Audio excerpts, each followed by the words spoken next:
আমরা যখন আমাদের বাংলা সিনেমা নিয়ে ডিসকাস করি, বহির্বিশ্বের মানুষের সঙ্গে আমাদের ঐতিহ্যকে তুলে ধরার চেষ্টা করি, তখন যেসব আর্টিস্ট বাংলা সিনেমাকে নন্দিত করেছে তাদের নাম আসে নিঃসন্দেহে, দুটো নাম, বড় নাম চলে আসে: ইলিয়াস কাঞ্চন এবং রুবেল। রুবেল এমন একজন হিরো যে যার নামের জোরে একটা টাইমে এক সপ্তাহ সিনেমা হাউসফুল যেত এবং যার অ্যাকশন, যার মার্শাল আর্ট দেখার জন্য মুখিয়ে থাকতো লাখো অডিয়েন্স। অন্যদিকে ইলিয়াস কাঞ্চন, যার ভার্সেটাইল অ্যাক্টিং, সব ধরনের অভিনয়ের যে নৈপুণ্য, যেটা তিনি এমন একটা মাত্রায় নিয়ে গিয়েছেন যে আজও কাল্ট ক্লাসিক সিনেমা এবং বাংলা সিনেমার ঐতিহ্য, বাংলা সিনেমার হিরো, সব ধরনের ক্যারেক্টারে নায়করাজ রাজ্জাক পরবর্তী আজও মনে হয় না তার রিপ্লেসমেন্ট এসেছে।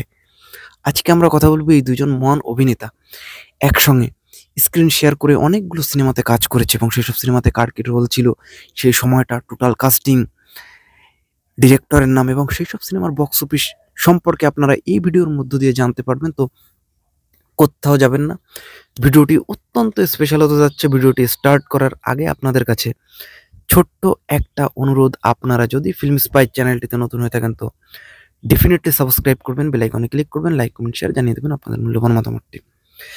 ইলিয়াস কাঞ্চন এবং রুবেল বাংলা সিনেমার দুজন বিশাল বড় সুপারস্টারের নাম এবং এই দুজন সুপারস্টার প্রথমবারের মতো একসঙ্গে স্ক্রিন শেয়ার করলেন 1992-তে, যখন ইলিয়াস কাঞ্চন এবং রুবেল দুজনই বাংলাদেশের নাম্বার ওয়ান তারকা, আসলে হাড্ডাহাড্ডি লড়াই হচ্ছে এরকম সময়।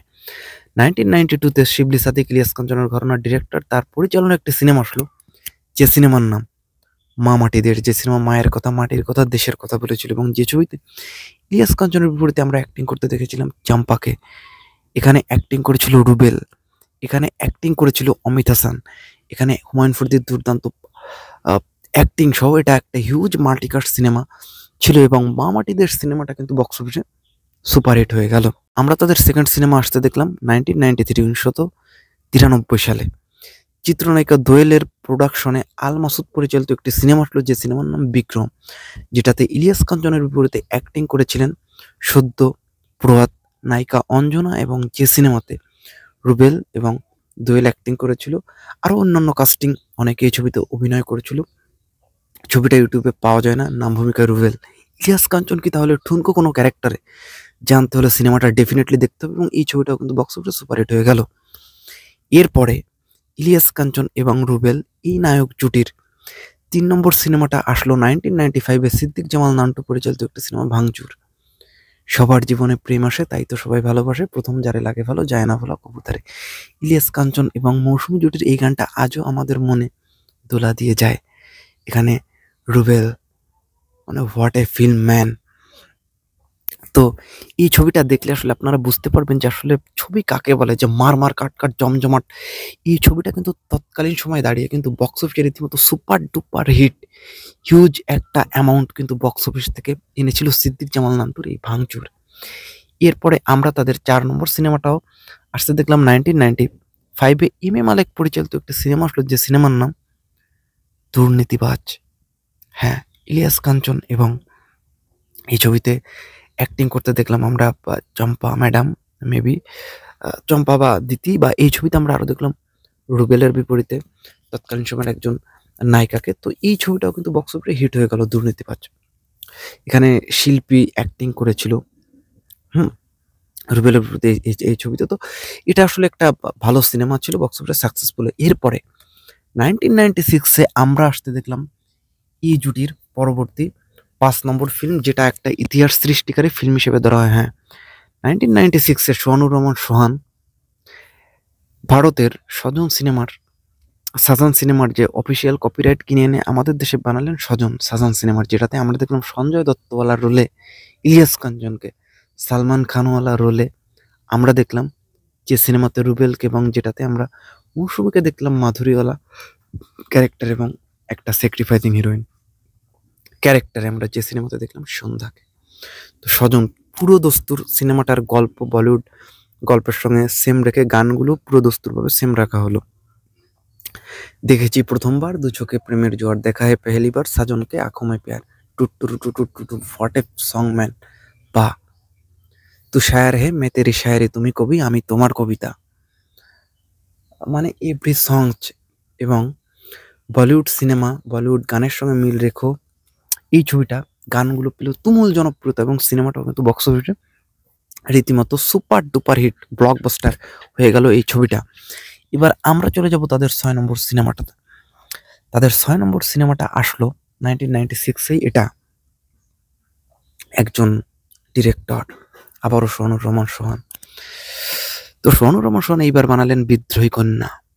নাম ভূমিকায় শাবানা, তার ভাইয়ের ক্যারেক্টার ইলিয়াস কাঞ্চন এবং রুবেলকে। রুবেলের বিপরীতে যে সিনেমাতে অ্যাক্টিং করতে আমরা দেখলাম ছোনিয়াকে, ইলিয়াস কাঞ্চনের বিপরীতে আমরা দেখলাম শাহনাজকে এবং আলমগীর শাবানা সেই পেয়ার, এবং দুর্দান্ত ভয়াবহ রকমের খতরনাক যে ছবিতে আমরা ভিলেন হিসেবে দেখলাম রাজীবকে। এবং বিদ্রোহী কন্যা, যেটা আসলে নাম শুনেই বুঝতে পারছেন, এবং এই ছবিটা রীতিমতো হয়ে গেল ব্লকবাস্টার। এবং ওই ইয়ারের কিন্তু 1996-এ যদি সালমানের সত্যের মৃত্যু নয় না আসতো এটা কিন্তু তাহলে একটা হিস্ট্রি ক্রিয়েট করে ফেলতো। যাই হোক, ছবিটা অল টাইম ব্লকবাস্টার হয়ে গেল তাদের 6 নম্বর সিনেমাটা। এইবার আমরা চলে যাব তাদের 7 নম্বর সিনেমাটা। তাদের 7 নম্বর সিনেমাটা হলো 1997-এ সেলিম আজম পরিচালিত সিনেমা আত্মপ্রকাশ। তো এই সিনেমাটা সম্পর্কে কিন্তু ভালো কোনো ডকুমেন্টস ইউটিউবে বা কোথাও পাওয়া যায় না, হয়তো ছবিটার কোনো রাইট বা প্রিন্ট নাই। যাই হোক, তো এই ছবিটা কিন্তু বক্স অফিসে ভালোভাবে রান করে না, তেমন ভালোভাবে চলে না ছবিটা। এরপরে আমরা তাদের 8ম সিনেমাটা আসতে দেখলাম 1997-এ, আবুল খায়ের বুলবুল পরিচালিত সিনেমা ক্ষমা নেই, যেটাতে আমরা দেখলাম ইলিয়াস কাঞ্চন এবং দিতি জুটি, অন্যদিকে রুবেল এবং শিল্পী জুটি। এবং এই ছবিতে আমরা দেখলাম ভয়ঙ্কর খল অভিনেতা রাজীব, হুমায়ুন ফরিদের দৌড়ত্ব তাদের, এবং ক্ষমা নেই। কেন ক্ষমা নেই, কেন কেউ কাউকে ক্ষমা করবে না, বাবার মৃত্যু, মায়ের মৃত্যু যাদের দ্বারা ঘটে তাদেরকে ক্ষমা করা যায়, জানতে হলে সিনেমাটা ডেফিনেটলি দেখতে হবে। এরপরে আমরা চলে যাব এই পেয়ারের 9 নম্বর সিনেমাতে। এই পেয়ারের 9 নম্বর সিনেমাটা আসলো 1999-তে সিদ্দিক জামাল নান্টুর পরিচালনায় একটি সিনেমা, যে সিনেমার নাম রাজার ভাই বাদশা। বুঝতে পারছেন, ইলিয়াস কাঞ্চনের ভাই রুবেল, এবং যেটাতে ইলিয়াস কাঞ্চনের বিপরীতে অ্যাক্টিং করতে দেখলাম মৌসুমীক, এবং যে ছবিতে আমরা দেখলাম রুবেলের বিপরীতে সোনালী নামে নতুন একজন নায়িকাকে লঞ্চ করা হলো, এবং পোস্টারে বড় করে দেওয়া যে নতুন নায়িকা সোনালী, এবং বাংলা চলচ্চিত্রের ইতিহাসে যা আগে পরে কখনো ঘটেনি এই সিনেমাতে তাই ঘটতে যাচ্ছে। হ্যাঁ, 11 জন নতুন মুখ, নতুনটা মেয়ে। এই সিনেমাকে হয়তো হাইপ বাড়ানোর জন্য হয়েছিল, তবে হয়েছিল। এবার আমরা সর্বশেষ এই পেয়ারকে আসতে দেখলাম 2000 সালে জিল্লুর রহমান ময়না পরিচালিত সিনেমা জিদ্দি শয়তান, যেখানে ইলিয়াস কাঞ্চনের বিপরীতে আমরা অ্যাক্টিং করতে দেখলাম জিদ্দি সন্তানে আমরা ইলিয়াস কাঞ্চন অ্যান্ড মুনমুন, এবং যে ছবিতে আমরা রুবেলের বিপরীতে দেখলাম আরও একজন নায়িকাকে। তো এই ছবিটা কিন্তু বক্স অফিসে অ্যাভারেজ বা সেমি হিট, এটা কিন্তু বক্স অফিসে হিট হয় না কোনোভাবেই, তাদের লাস্ট দিকের কাজ আসলে। তো যাই হোক, আমরা এই সিনেমাগুলোতে একসঙ্গে তাদেরকে কাজ করতে দেখেছি, এবং টোটাল সিনেমাগুলোর রিলিজ ডেট, নির্মাতার নাম এবং বক্স অফিস নিয়ে ফিল্ম স্পেয়ার স্পেশাল আয়োজন। তো কেমন লাগলো, ভালো লাগলে ডেফিনেটলি লাইক কমেন্ট শেয়ার জানিয়ে দেবেন আপনাদের মূল্যবান মতামতটি। দেখা হচ্ছে নেক্সট কোনো ভিডিওতে। সব ফিল্ম স্পেয়ার সঙ্গে থাকবেন।